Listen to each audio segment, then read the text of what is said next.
আপনি কি বিশ্বাস করেন একটি ছোট্ট জাদুর মশলা ব্যবসায়ীর ভাগ্য বদলে দিতে পারে?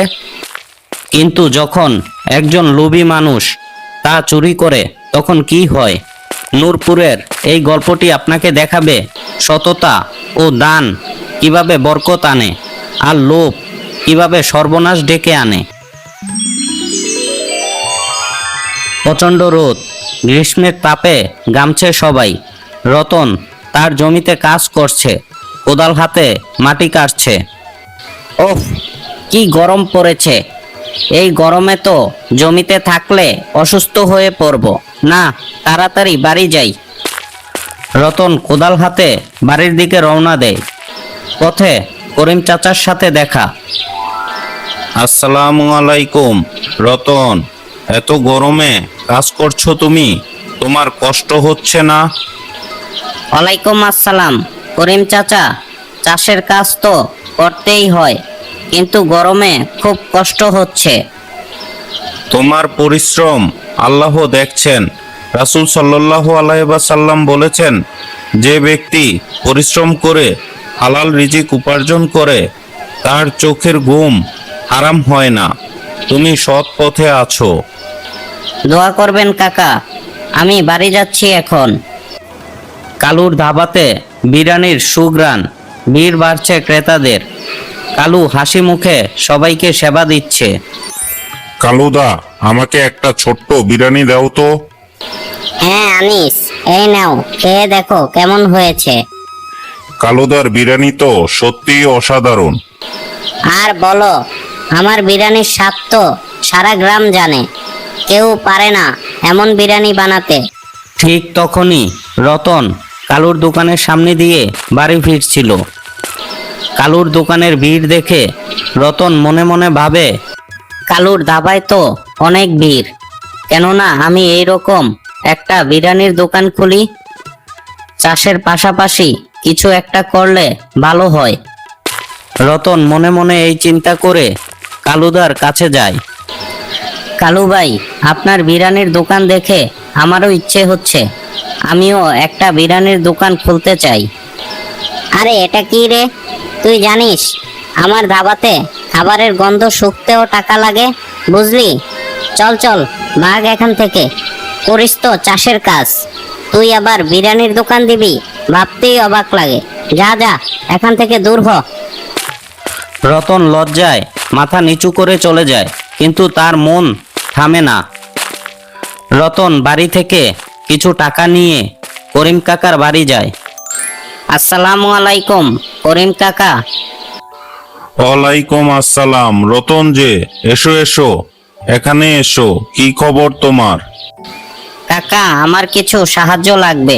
আমি ভাবছি চাষের পাশাপাশি একটি বিরিয়ানির ব্যবসা করব, কিন্তু আমার কাছে পর্যাপ্ত টাকা নেই। কত টাকা লাগবে তোমার দোকান খুলতে? এই তো এখন মাত্র 1000 টাকা হলেই হয়ে যাবে, বাকিটা আমি ম্যানেজ করে নিতে পারবো। 1000 টাকা হলেই হয়ে যাবে? এই নাও, তোমাকে ঋণ দিচ্ছি। ইসলামে ঋণ দান মহাপুণ্য। আল্লাহ তোমার ব্যবসায় বরকত দেবেন।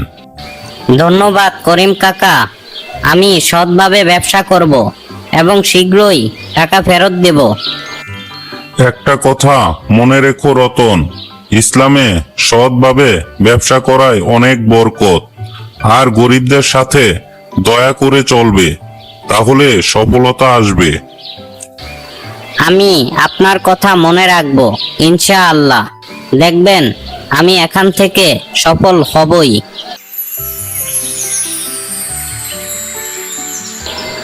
রতন ছোট একটা ঠেলাগাড়ি নিয়ে দোকান শুরু করেছে। ব্যানারে লেখা রতনের স্পেশাল বিরিয়ানি। আসুন আসুন, রতনের স্পেশাল বিরিয়ানি, সৎ উপায়ে তৈরি হালাল খাবার। গ্রামের লোকজন চমকে যায়, খবর ছড়িয়ে পড়ে। কিরে রতন, তুই আবার বিরিয়ানির ব্যবসা খুললি কবে থেকে? এই যে আনিস, আজকে থেকেই খুলেছি। তা বিরিয়ানি ভালো হবে তো? আলহামদুলিল্লাহ ভালো হবে, একটু খেয়ে দেখো না। আনিস বিরিয়ানি খায়। খাওয়ার পরেই সে বলে, সত্যি খুব ভালো, স্বাদে খুব দারুণ। আমাকেও এক প্লেট দাও, দেখি তোমার বিরিয়ানি কেমন হয়। খবরটা গ্রামে আস্তে আস্তে ছড়িয়ে পড়ে। রতনের দোকানে ধীরে ধীরে ভিড় বাড়তে থাকে। কালুর ধাবায় পচা নামে এক গরিব লোক আসে। কালু দাদা, আমার কাছে টাকা নেই, তুমি এক প্লেট বিরিয়ানি খেতে দিবে আমায়? বিনামূল্যে কোনো খাবার নেই, যা যা ভাগ এখান থেকে ভাগ। টাকা নেই, আবার বিরিয়ানি খেতে এসে গেছে। কালু দাদা, আপনার এত খারাপ ব্যবহার আগে কোনোদিন দেখিনি। চল পচা, এখান থেকে আর বিরিয়ানি খাবো না, রতনের দোকানে চল। যাও যাও, পুরো গ্রামে একটাই বিরিয়ানির দোকান, সেটা আমার। ঘুরে আবার আমার কাছেই আসতে হবে, না হলে বিরিয়ানি খাওয়া হবে না জীবনে। কালু ভাবেনি যে রতন সত্যি বিরিয়ানির দোকান খুলে বসেছে। পচা ও শফিক রতনের দোকানে আসে। রতন দাদা, আমাদের 2 প্লেট চিকেন বিরিয়ানি দাও, কিন্তু আমাদের কাছে 1 প্লেটের টাকা আছে। কোনো ব্যাপার না, আমি তোমাদের 2 প্লেট বিরিয়ানি দিচ্ছি, তোমরা 1 প্লেটের দামই দিও। সত্যি আপনি বিনা পয়সায় দিচ্ছেন? হ্যাঁ, ইসলাম শিক্ষা দেয় গরিবদের সাহায্য করতে। রাসূল সাল্লাল্লাহু আলাইহি ওয়াসাল্লাম বলেছেন, যে ব্যক্তি ক্ষুধার্তকে খাবার দেয়, আল্লাহ তাকে জান্নাতে খাবার দান করবেন। রতন দাদা, আপনি সত্যি মহান মানুষ। কালুদার তো কাছে গেলেই গালি দেয়। সব মানুষ সমান, কারো সাথে খারাপ ব্যবহার করা একদম উচিত নয়। পচা ও শফিক রতনের বিরিয়ানি খেয়ে মুগ্ধ হয়। আলহামদুলিল্লাহ, আপনার বিরিয়ানি তো অসাধারণ হয়েছে, আমরা প্রতিদিনই আসব। এখন রতনের দোকানে ভিড়। কালুর ধাবায় ক্রেতা কমেছে। কালু রেগে জ্বলছে। দেখো, রতনের দোকানে সবাই যাচ্ছে, আমার দোকান ফাঁকা। কালু দাদা, রতন তো ভালো খাবার দেয় আর গরিবদের বিনা পয়সায় দেয়, তাই সবাই তার কাছে যায়। আমি আজই রতনের ব্যবসা নষ্ট করব, কিছু একটা করা দরকার। কালু একদিন চুপি চুপি রতনের দোকানে গিয়ে গাড়িটা নষ্ট করার চেষ্টা করে, কিন্তু সেটা ব্যর্থ হয়। একটা লোক বসে বসে কি করছে এত রাতে? এই লোকটার জন্য আজকে পারলাম না। এই লোকটা যদি না থাকতো, তাহলে আজকে তার দোকান ভেঙে গুড়িয়ে দিতাম। প্রচণ্ড বৃষ্টি হচ্ছে। রতন দোকান খোলার জন্য প্রস্তুতি নিচ্ছে। লতা তাকে থামাতে চায়। আরে ওগো, শুনছো? তোমাকে আজ এত বৃষ্টিতে দোকান দিতে হবে না, আমি বলছি আজ বাড়িতে থাকলে হয় না? না গিন্নি, দোকানে না গেলে যে আমাদের পেট চলবে না। করিম কাকার টাকাটাও ফেরত দিতে হবে। কিন্তু এত বৃষ্টিতে কে আসবে দোকানে? তুমি কি তোমার বিরিয়ানি বিক্রি করতে পারবে? আল্লাহর উপর ভরসা, তিনি রিজিক দাতা। আমি যাই, দেখবে আমার সাথে ভালো কিছুই হবে ইনশাআল্লাহ। লতার কথা না শুনে রতন বৃষ্টির মধ্যে ঠেলা নিয়ে দোকান বসায়, কিন্তু বৃষ্টির কারণে আজ একটা ক্রেতাও আসেনি। রতন হতাশ হয়ে দাঁড়িয়ে থাকে। হ্যাঁ, আজ তো একটাও ক্রেতা হলো না, কি করব? হঠাৎ এক বৃদ্ধা লোক দোকানের সামনে এসে দাঁড়ায়। তিনি খুব শুকনো, পোশাক ভেজা। বাবা, তোমার কাছে কিছু খাবার হবে? আমার কাছে কোনো টাকা নেই, আমি অনেক দিন ধরে না খেয়ে আছি। হ্যাঁ বাবা, বসুন, আমি খাবার দিচ্ছি। রতন এক থালা বিরিয়ানি দেয়। বৃদ্ধ খেয়ে সন্তুষ্ট হয়। বিরিয়ানি তো ভালোই হয়েছে, তা তোমার মনটা খারাপ কেন বাবা? বাবা, কয়েকদিন থেকে আমার ব্যবসা খারাপ, আর আজ তো কোনো লোকই আসেনি। এই নাও, এই জাদুর মশলা। এই মশলা বিরিয়ানিতে দিলে স্বাদ অতুলনীয় হবে, কিন্তু মনে রেখো বাবা, তুমি গরিব লোকদের বিনা পয়সায় খাওয়াবে, তাহলে তোমার হাড়ির বিরিয়ানি কখনো শেষ হবে না। আর এই মশলা শুধু সৎ লোকেদের জন্য কাজ করবে। লোভী মানুষ এটা ব্যবহার করলে তার জন্য ক্ষতিকর হবে।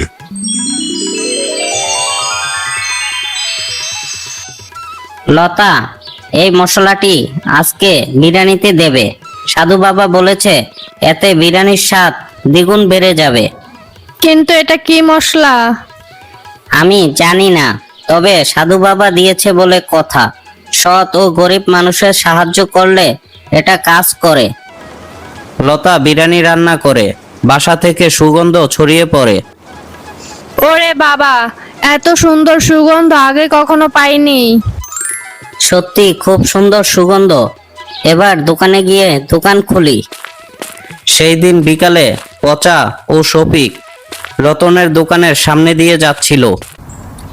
উফ, এত সুন্দর গন্ধ কোথা থেকে ভেসে আসছে বলতো শফিক?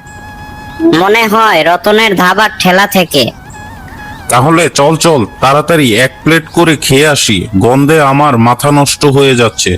এই বিরিয়ানি যদি না খাই তাহলে মনটাই খারাপ থাকবে সারাদিন। দুই বন্ধু রতনের কাছে আসে। রতন দাদা, আমাদের 2 প্লেট বিরিয়ানি দাও, তাড়াতাড়ি দাও। এই নাও, খেয়ে দেখো। পচা খেয়ে চমকে যায়। মাশাআল্লাহ, এত সুন্দর বিরিয়ানি আমি কখনো খাইনি, স্বাদে অতুলনীয়। সত্যি কালুর বিরিয়ানি তো এর ধারে কাছেও নেই। এত সুগন্ধযুক্ত, এত স্বাদের বিরিয়ানি আমি কখনো খাইনি। খবর এ গ্রাম ও গ্রাম করে অনেক দূর পর্যন্ত ছড়িয়ে পড়ে। রতনের দোকানে প্রতিদিন ভিড় বাড়তে থাকে। শুনেছিস রতনের বিরিয়ানি এখন সেরা, কিন্তু কিভাবে? শুনেছি এক সাধু বাবা তাকে বিশেষ মশলা দিয়েছে। ওহ, তাহলে ব্যাপারটা এটাই। আমি আজ রাতেই চুরি করে নেব সেই মশলা। কালু দাদা, এটা কি ঠিক হবে? ইসলামে চুরি করা বড় গুনাহ। আরে, ব্যবসার জন্য কিছু করা লাগবে। ব্যবসা যে নষ্ট হয়ে যাচ্ছে। তুই চুপ কর।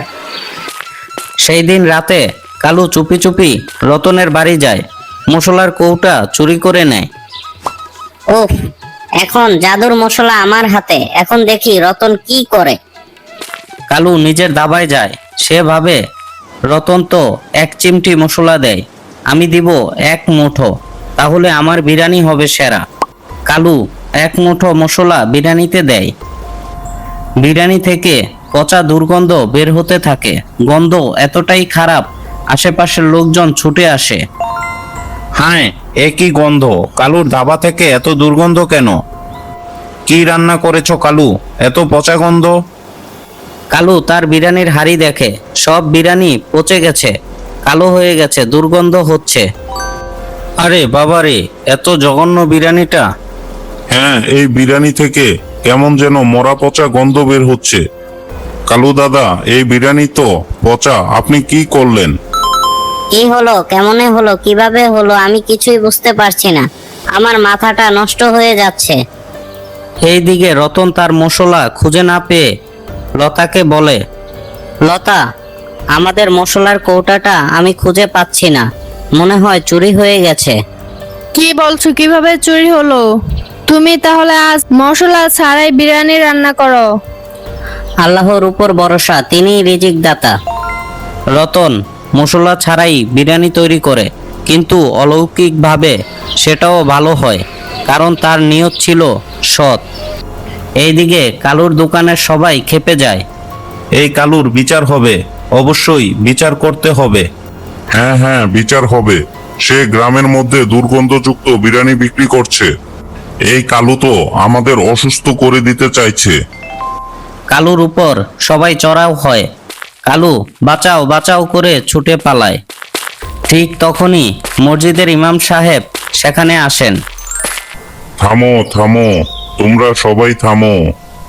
ইমাম সাহেব, কালু তো পচা বিরিয়ানি বানিয়ে আমাদের অসুস্থ করতে চেয়েছিল।